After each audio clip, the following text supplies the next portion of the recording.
a Nobel Prize-winning story. This story is based on a 1913 Nobel Prize-winning collection of verses, Gitanjali, by Rabindra Nath Tagore. The verses are so strongly touching and beautiful that they deeply move our hearts, making known the true meaning of divinity and human stupidity.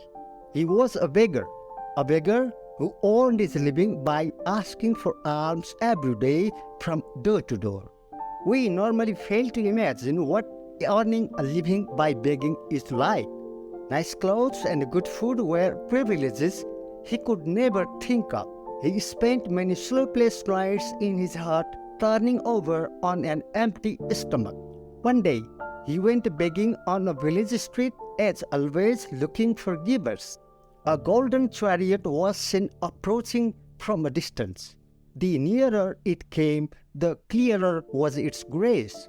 It was gleaming with decoration all over, and the person on it had a magnetic glow about his face. No ordinary person could be like him.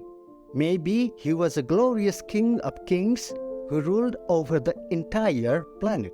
At once, colorful dreams, one after the other, began to take shape in his mind.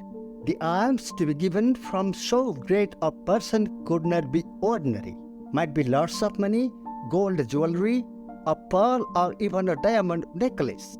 Now his days of poverty and hardships were gone, and he was joyful in the belief that his fortune finally had smiled on him. Only by virtue of some previous birth does a man meet rare chance, especially the like he has today. He thought he would get wealth unasked and much more than he could imagine, and this would ultimately change his condition. In this hope, he reached the middle of the road and stood there awaiting.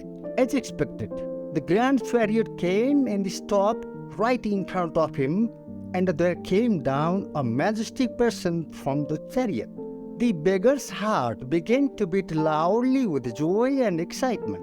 He was sure the great king would ask, "Tell me whatever you want to have from me in alms. Your wish will be granted." But that was simply not the case.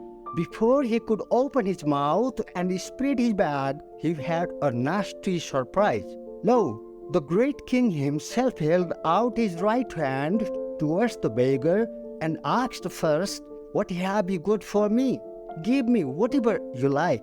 With this, the beggar's dreams came to nothing in an instant. What an unpleasant joke that an emperor was begging something from a beggar. What could a beggar have with him to give to such a great person? What could he give after all? After a moment of guilt and confusion, he thought he must give something anyway. So finally, with a heavy heart, he took out some grains from his begging bag and placed them on the hands of the great man. Then the chariot moved past him. A bigger surprise awaited him in his heart that evening. When he emptied his bag, he saw to his utmost surprise that from all his alms that day, only as many grains as he had given to the emperor had turned into real gold. Then he sighed with deadly grief and regret, "Poor me, why did not I have the heart to give him the whole I had?" Thank you very much.